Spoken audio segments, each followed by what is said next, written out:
Do you remember how when we read The Three Little Pigs and I read you the story of what the wolf was saying it really happened with the pigs?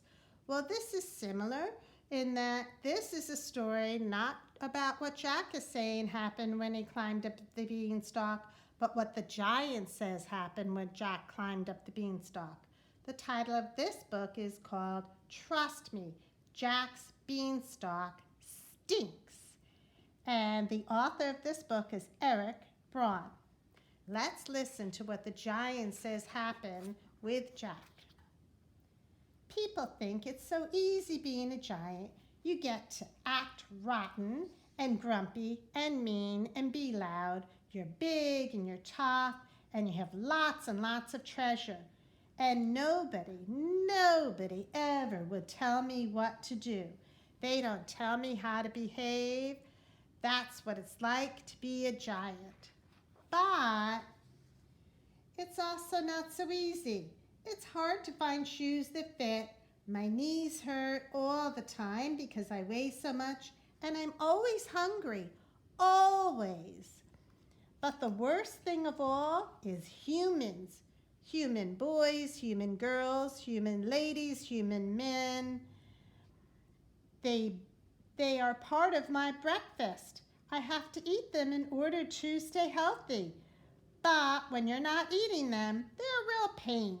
Sometimes they laugh at me behind my back.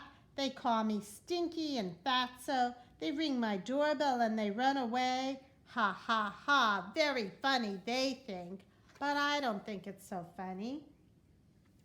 The boy named Jack was extra problem. He came up through the clouds one day while I was out gathering a small breakfast. He tricked my wife into feeding him. And then he hid inside my house. I mean, come on. Would he hide inside of a human's house? That would be a crime. But somehow he thought it was perfectly fine to go into my house. Well, he didn't trick me. I could smell him.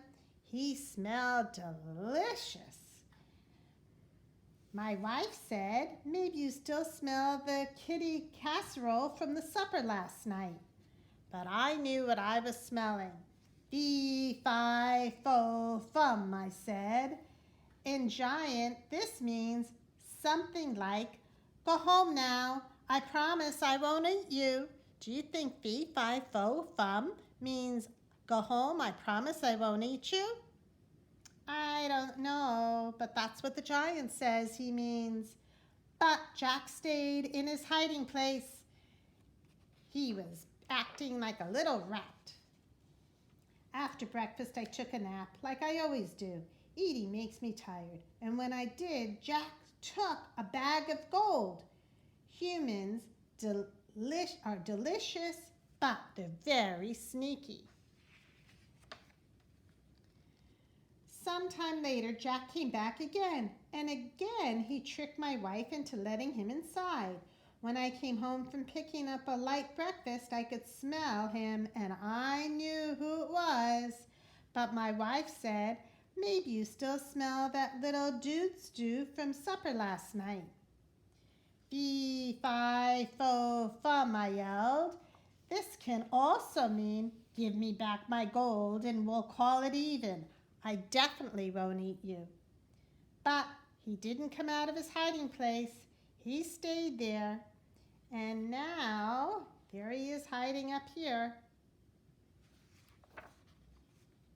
Just like before, I ate my meal and tried to forget about Jack. I relaxed with my goose, the one that lays golden eggs. And soon I took a little snooze. So is this similar to the other books? In the other books, he had a golden goose or a golden chicken that laid golden eggs. In this book, it's a golden goose. And in this book, he's saying fee, fi, fo again. Of course, that sneaky boy just couldn't let a guy rest. You know what he did? He stole my goose. He's a lousy, no good, miserable thief. The last time Jack came around, I called out, fee, fi, fo, fum. This time I meant, darn it, I'm really, really angry now. My wife and I searched and we couldn't find him. I kept looking, but soon I got hungry. Big surprise. Where was Jack hiding? Do you see him? After breakfast, I enjoyed some lovely music.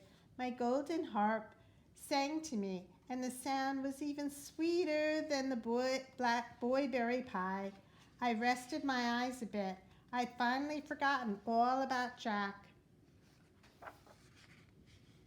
The next thing you know, my harp is calling, "Master, master," and Jack is running off with it. I ran after him. I almost caught up to them too, but they disappeared into the clouds. And there it was, a big beanstalk. Jack was climbing down. Well, I'm a smart guy. I know a dangerous thing when I see it. I didn't want to go down there. No way. But then my harp called out again, calling for me and asking me for help. So down I went. Down, down, down. That stalk was so wobbly, but I kept going down. The beanstalk shook once, then twice, and then it toppled over and fell. Jack had chopped it down with an axe.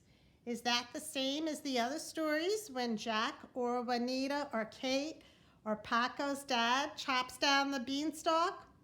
Yes. I fell and broke my crown. That means he got a bump on his head. That's an old-fashioned way of saying I whacked my head really good. Even if you're a big and tough giant, ouch, that hurts. My wife said I should just forget about Jack. Somehow he gets up in the clouds. Don't ask me how. This is a make-believe story.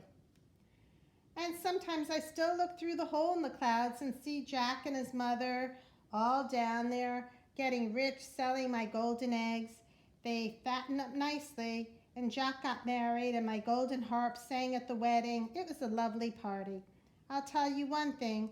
Someday, when my crown feels better, I'm going to go back down there, and I'm going to get my stuff back. Maybe I'll grab lunch while I'm there, too. The end. So do you think this is what really happened in this story, or do you think the giant is being silly in this story? You can think about it, but now you've heard all of the stories. I want you thinking about which one was your favorite.